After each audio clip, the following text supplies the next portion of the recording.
Good evening, gentlemen. My name is David Yockey, and I was speaking to you this evening on the topic of divorce.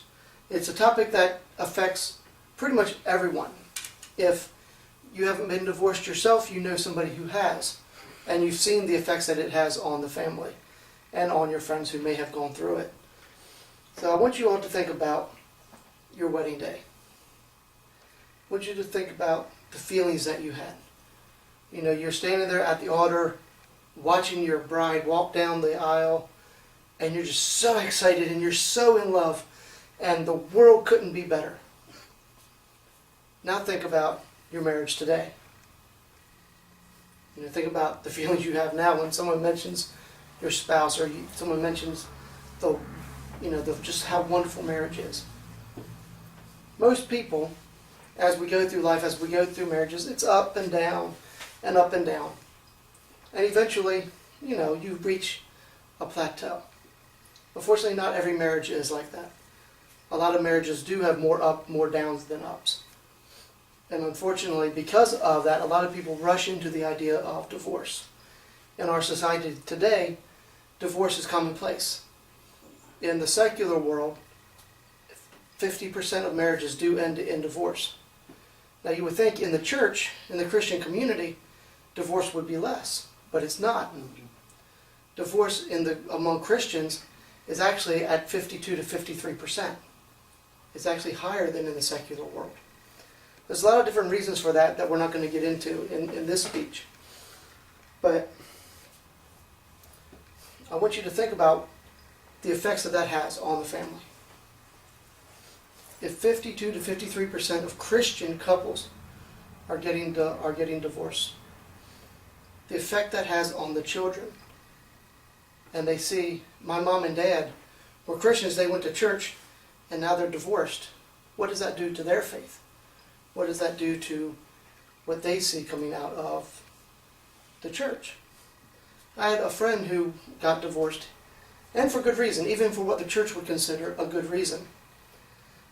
Except now he goes to be remarried, and over half the church shuns him and says, you can't get remarried, and God's not going to bless you.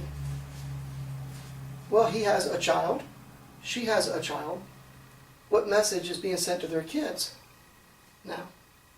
So the church has to look at how we treat people who are divorced as well. But that's a whole other topic that we could discuss. So, because divorce has become so easy and so commonplace in society, it's accepted in society. Mm-hmm. But I want you to think about the reasons why people get divorced. Some are very valid reasons. Adultery, abuse, more than just physical abuse. There's emotional abuse, mental abuse. Those are all valid, excellent reasons. However, the majority of divorces in society today are for what's called soft reasons. Reasons like, we got married, but we don't really talk anymore. We don't communicate. So I think we need to get divorced. Well, is that a valid reason to get divorced, to end a marriage? Especially if you have children. What example are we setting? Other reasons are economic. Most marriages end because of money, because of fights over money.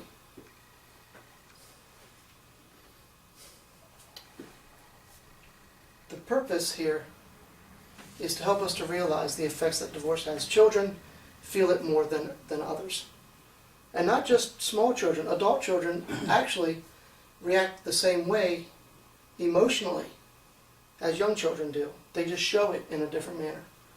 Children feel like they have to take sides with one parent or the other, and it can rip the fabric of the family apart. But God has a better way. God can actually restore our marriages. He can redeem them and make them better than what they were. Through Christian counseling, through prayer, and putting God first in your marriage, God can restore it. But before we can put God first in our marriage, He has to be first in our personal lives. So if God's not first in your life, in your personal life, He's not going to be first in your marriage.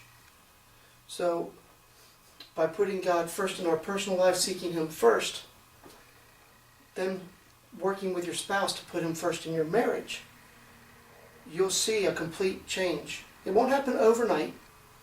It'll take time. But God can restore your marriage back to better than what it was when you were standing at the altar, feeling the love and how wonderful life was, if we trust God and put Him first in our marriages. Thank you.